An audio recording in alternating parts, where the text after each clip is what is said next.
Assalamu alaikum wa rahmatullahi wa barakatuh. Have you ever found yourself in a situation where your mind, your friends, and all logic are telling you to move on from someone, but your heart just can't? You feel this persistent, unshakable pull towards them, a connection that defies explanation. You try to forget, you try to let go, but it feels like you're fighting against a current that's gently but firmly holding you in place. In your loneliest moments, you might ask yourself, is this a weakness? Am I just being obsessive? Why can't I move on? But what if it's not a weakness? What if this feeling, this inability to completely sever a connection in your heart, isn't from you at all? What if it is a sign from the turner of hearts, Al-Qalib, Allah subhanahu wa ta'ala himself? In today's video, we will explore a very sensitive but important topic. And make sure you stay until the very end, because the final sign might completely change the way you see your own situation. The possibility that Allah is leading you not to move on from someone, and the signs that might indicate this divine guidance. But most importantly, we will learn how to distinguish these signs from our own desires and how to navigate this difficult waiting period with faith, dignity, and trust in Allah's perfect plan. Stay with us. The foundation. Understanding Allah's plan. Before we dive into the signs, we must build our house on a strong foundation. In Islam, our entire existence is framed by two beautiful concepts: Qadr, the divine decree of Allah, and Tawakkul, the purest form of trust in Him. Allah, in His infinite wisdom and mercy, has written everything. Surah Al-Hadid, verse 22, tells us, "No disaster strikes upon the earth or among yourselves, except that it is in a register before we bring it into being. Indeed, that, for Allah, is easy." This includes who we meet, who we love, and who we marry. Nothing happens by coincidence. Your connection with this person is not an accident. It is part of a grand, divine tapestry that Allah is weaving. The second concept is tawakkul. This isn't passive waiting. It is a state of the heart where you actively strive and do your best, but you tie the outcome to Allah. You trust that whether something happens or doesn't happen, it is for your ultimate good. Allah is Al-Wadud, the most loving. He is Al-Hadi, the guide. His plan for you is rooted in a love that you cannot even comprehend. So, as we discuss these signs, remember this: our goal is not to force an outcome, but to understand where Allah might be guiding us and to find peace in His wisdom, whatever it may be. The signs of divine guidance. It is crucial to state that these are not definitive proofs. They are potential indicators, whispers of guidance that should always be coupled with prayer, patience, and righteous actions. We must be very careful not to fall into wishful thinking. So let's explore them with an open and cautious heart. Sign number 1, a persistent and peaceful dua. There is a world of difference between an anxious, desperate plea and a calm, persistent dua. Anxiety and desperation often come from a place of fear of being alone, fear of losing this person. This can be influenced by waswasa from shaitan, who wants to make us despair. But when you find that even after trying to move on, this person's name consistently and peacefully appears in your du'as, it could be a sign. It's a prayer that isn't frantic. It's a calm, "Oh Allah, if there is good in this for me and for them, unite us."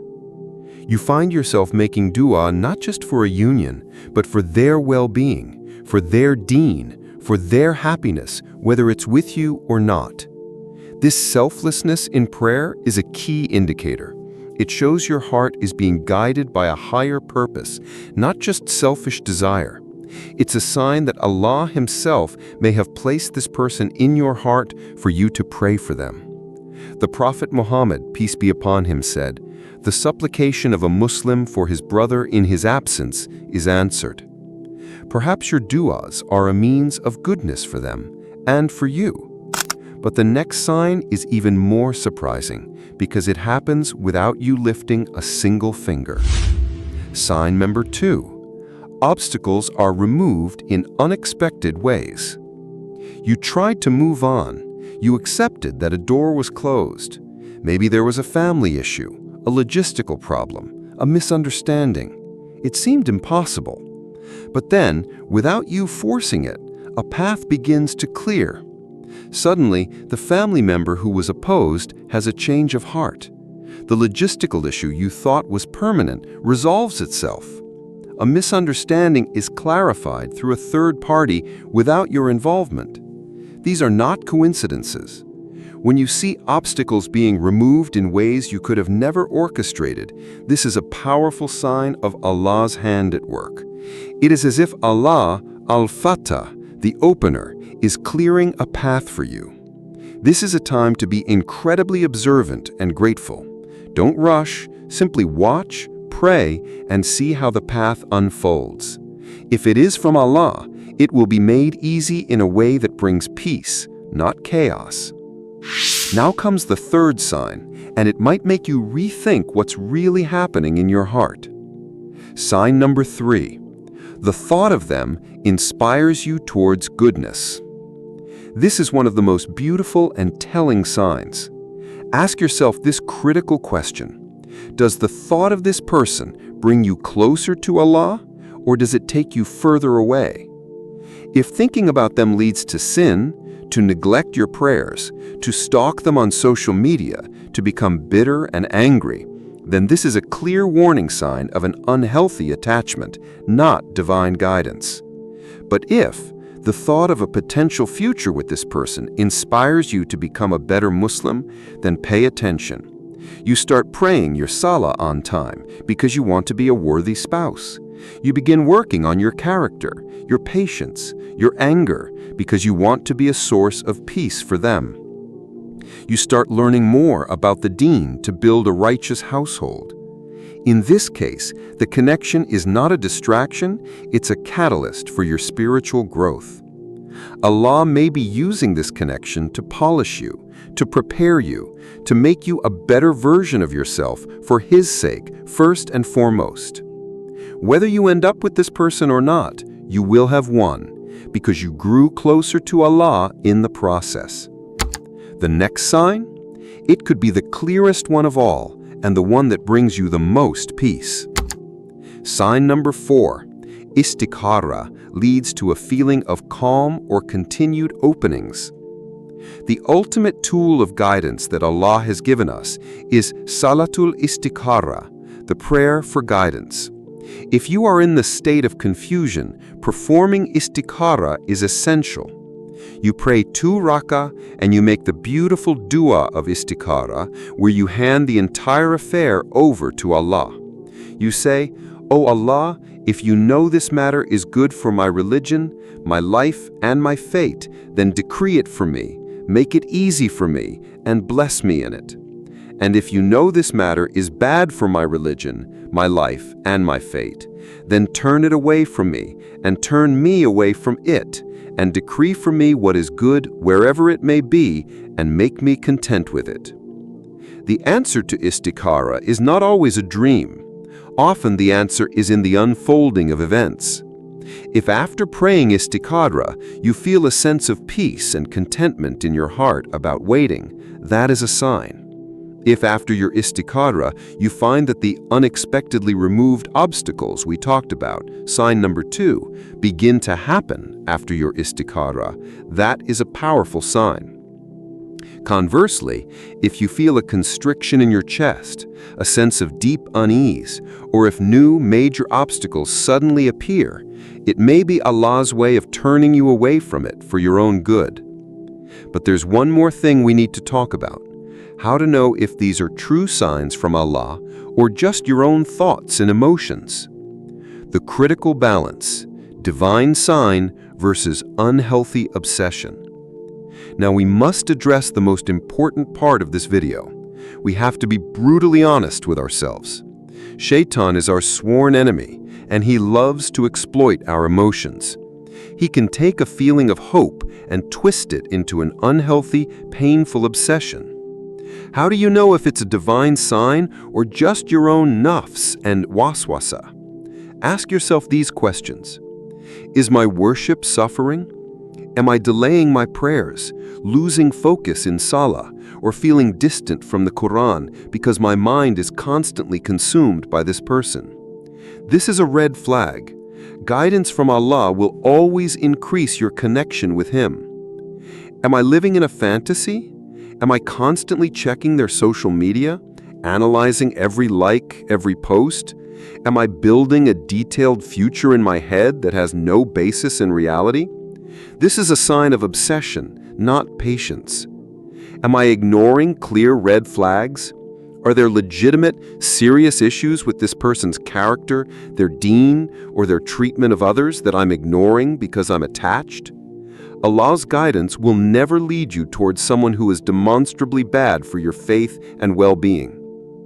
Is my happiness dependent on them? Do I feel that I cannot be happy or whole until I am with this person? This is a form of shirk in emotion, where we place our hope and fulfillment in a creation rather than the Creator. A sign from Allah will bring you peace and contentment with His decree, not a desperate dependency on a person. Remember, the goal is Allah. A righteous spouse is a means to help you get closer to Allah, not the destination itself. What to do in the waiting period? The active plan of a believer. So, what do you do now? If you see some of these positive signs and feel this might be from Allah, you don't just sit and wait. You engage in the active, beautiful process of tawakkul. First, focus on your connection with Allah. This is non-negotiable. Your salah, your Quran, your zikr. Make your primary relationship the one with your Creator. This will give you the strength and clarity to navigate this test. Second, perfect your character. Become the person you would want to marry. Work on your patience, your kindness, your integrity. Do it for the sake of Allah. If this union is meant to be, you will be ready for it. If it's not, you will be a better person for your own future. Third, let go of control. This is the hardest part. You must internally surrender the outcome to Allah. Say, Ya Allah, I trust your timing, I trust your wisdom. I place this affair in your hands. True peace comes not when you get what you want, but when you are content with what Allah wants for you. Fourth, protect your heart and your dignity. Do not engage in haram interactions. Lower your gaze. Maintain your boundaries. If this relationship is meant to be, it will happen through the proper halal channels, with honor and respect, at the time Allah has written for it. Trust that. My dear brother, my dear sister, the journey of the heart is a profound and often confusing one, but you are never alone in it. Allah is Al-Mujib, the responder to prayers. He is closer to you than your jugular vein. Whether these signs apply to you or not, the ultimate lesson is one of trust. Trust that Allah is guiding you. Trust that He is protecting you. Trust that His plan is always, always better than your own dreams. Let this period of waiting be a period of intense spiritual growth. Turn to Him, and He will turn to you. Place your heart in His hands, and He will mend it, guide it, and fill it with a peace that no person on this earth can ever give you. May Allah grant you clarity, peace, and contentment with His decree. May He grant you a righteous spouse who is a coolness for your eyes and a partner on your journey to Jannah.